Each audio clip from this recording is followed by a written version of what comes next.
is Disney's Blizzard Beach water park. And here's the story. Disney built a ski resort. Well, it melted. What's left over? What they call the polar opposite of other water parks. Look at this. From bunny slopes to black diamonds, Blizzard Beach is packed with downhill thrills and plenty of ways to chill.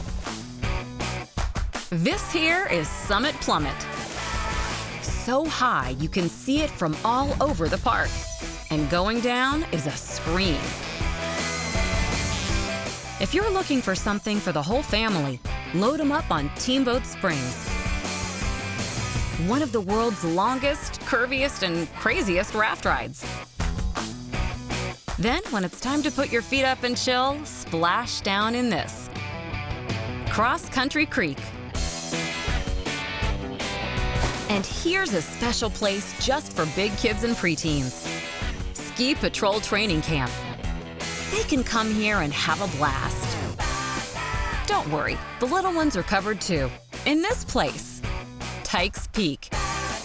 It's like a miniature version of the park, created especially for the Water Wings set.